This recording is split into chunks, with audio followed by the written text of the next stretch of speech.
kelompok 1. Gimana kabar kalian semuanya? Semoga kalian semua sehat dan semangat ya. Pada kesempatan kali ini kita akan membahas topik yang sangat fundamental dan yang menjadi tulang punggung dalam sistem ketatanegaraan kita, yaitu mengenai asas-asas hukum pemerintahan daerah.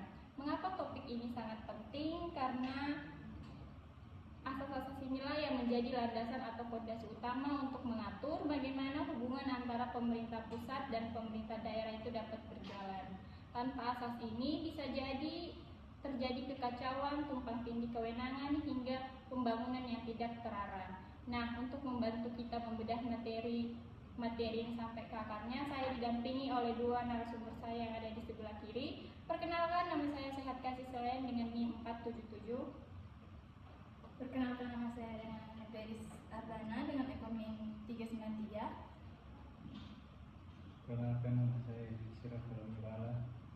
Baik, langsung saja kita masuk pada inti pembahasan. Pertanyaan pertama, mungkin yang paling dasar atau mendasar. Sebenarnya, apa sih definisi dari asas-asas pemerintahan dan berapa jumlah asas yang diatur dalam undang-undang yang berlaku saat ini? Baik, terima kasih moderator. Jadi kalau kita lihat di dalam Undang-Undang Nomor 23 Tahun 2014 tentang pemerintahan daerah, ada 5 kelompok asas yang utama yang menjadi pedoman. Ini ibaratnya aturan main atau filosofi yang harus dipegang teguh supaya pemerintahan daerah bisa berjalan efektif, efisien, dan bertanggung jawab.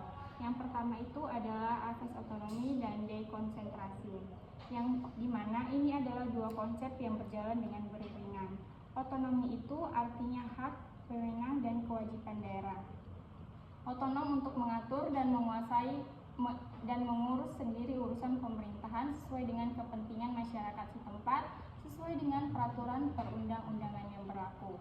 Jadi intinya daerah diberi kepercayaan, diberi kewenangan untuk mengatur rumah tangganya sendiri tanpa terlalu banyak diatur dari atas.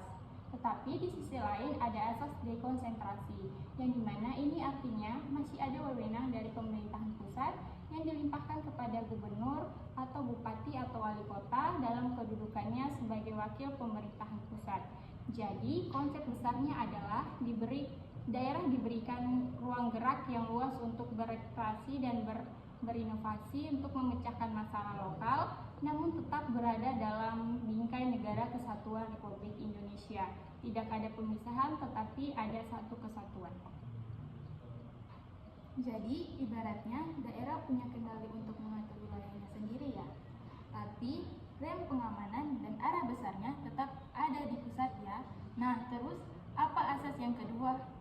Yang kedua adalah asas desentralisasi, dekonsentrasi, dan tugas pembantuan. Ini sebenarnya adalah 3 model atau mekanisme bagaimana urusan pemerintahan diserahkan atau dikelola. Desentralisasi ini adalah penyerahan urusan pemerintahan dari pusat kepada daerah. Jadi daerah otonom memiliki kewenangan penuh untuk mengatur dan mengurus urusan tersebut. Ini adalah wujud nyata dari otonomi daerah. Daerah yang mengatur, daerah yang melaksanakan, dan daerah yang bertanggung jawab. Yang kedua ada dekonsentrasi. Berbeda dengan yang pertama, ini lebih kepada pendelegasian wewenang dari pemerintah pusat kepada perwakilannya di daerah, seperti kepala kantor wilayah atau gubernur sebagai wakil pusat. Mereka itu ada untuk menangani urusan-urusan tertentu yang masih menjadi ranah bagi pusat. Terus yang ketiga ada tugas pembantuan. Ini adalah sistem pinjam meminjam tugas, bisa dari pusat ke daerah atau daerah ke daerah lainnya. Biasanya dilakukan karena adanya keterbatasan sumber daya, baik itu anggaran, personel, maupun peralatan. Jadi mereka saling bantu mengerjakan tugas-tugas tertentu. Jadi 3 model ini tidak berjalan sendiri-sendiri, tapi saling melengkapi tergantung jenis urusannya apa. Wah, jadi pembagiannya sangat jelas ya, supaya tidak bingung mana yang urusan pusat dan mana yang daerah. Lalu bagaimana dengan asas yang ketiga? Yang ketiga ini sangat krusial dan menjadi fondasi utama untuk sebagian bangsa, yaitu asas negara kesatuan, yang dimana asas ini menegaskan bahwa meskipun kita memberikan otonomi yang seluas-luasnya kepada daerah, namun kedaulatan yang tertinggi tetap berada di tangan pemerintahan pusat. Seluruh wilayah Indonesia dari Sabang sampai ke Merauke adalah satu kesatuan yang utuh dan tidak akan terpisahkan. Apa implikasinya? Di setiap peraturan daerah yang dibuat tidak boleh bertentangan dengan peraturan perundang-undangan yang tertinggi dan tidak boleh melanggar kepentingan umum serta nasional. Prinsipnya adalah beda daerah, beda aturan, dan beda budaya itu boleh, justru harus dilestarikan, tetapi beda negara jangan sampai terjadi. Ini semata-mata untuk menjaga keutuhan NKRI. Penting sekali penekanannya agar tidak terjadi salah paham atau kesalahpahaman konsep.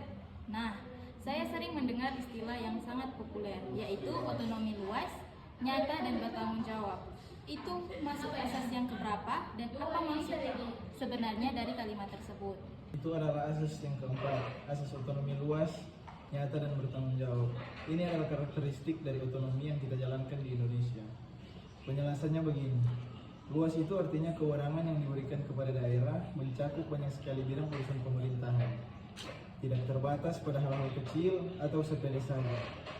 Daerah diberi wewenang yang luas untuk mengatur hampir semua sektor, kecuali urusan tertentu seperti politik luar negeri, pertahanan, keamanan, justisi, moneter, dan agama yang tetap menjadi urusan pusat. Yang berikut ada nyata. Apa artinya? Artinya bahwa urusan pemerintahan yang diserahkan kepada daerah itu memang benar-benar ada, substansial, dan dibutuhkan oleh masyarakat, juga benar-benar bisa dilaksanakan, bukan sekadar formalitas di atas kertas saja.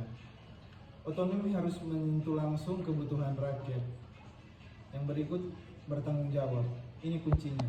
Segala kebijakan yang diambil harus berorientasi pada tujuan yang sama, yaitu kesejahteraan masyarakat. Segala tindakan harus bisa dipertanggungjawabkan secara moral, etika, maupun hukum kepada publik dan kepada peraturan yang lebih tinggi. Jadi otonomi bukan berarti pusat lepas tangan begitu saja, tapi bagaimana daerah bisa memaksimalkan potensinya dengan penuh tanggung jawab.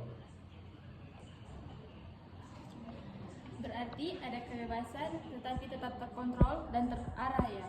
Terakhir ada asas yang kelima kan? Betul sekali, yang kelima adalah asas potensi dan kekhasan daerah. Prinsip ini sangat bijak karena mengajarkan bahwa kita tidak bisa memaksakan standar yang sama rata atau text box untuk seluruh daerah di Indonesia yang sangat majemuk ini. Kita tahu kan bahwa kondisi geografis, sumber daya alam, sosial budaya, dan kondisi ekonomi setiap daerah itu berbeda-beda. Ada yang dataran tinggi, ada yang kepulauan, ada yang kaya akan tambang, ada yang kaya akan wisata. Maka pemerintah daerah wajib mengembangkan daerahnya berdasarkan apa yang menjadi keunggulan, potensi, dan unggulan dan kekhasan yang ada di sana. Contohnya, kalau daerah itu potensinya di pertanian, maka akan difokuskan pembangunannya di sektor pertanian. Kalau daerahnya memiliki keindahan alam dan budaya yang unik, ia dikembangkan di sektor pariwisata dan ekonomi kreatifnya. Tujuannya supaya pembangunan ini menjadi tepat sasaran, efisien, tidak membuang-buang anggaran, dan bisa memberikan manfaat sebesar-besarnya bagi masyarakat setempat. Semoga teman-teman yang mendengarkan jauh lebih paham mengenai dasar hukum pemerintahan daerah kita. Sekian dan terima kasih.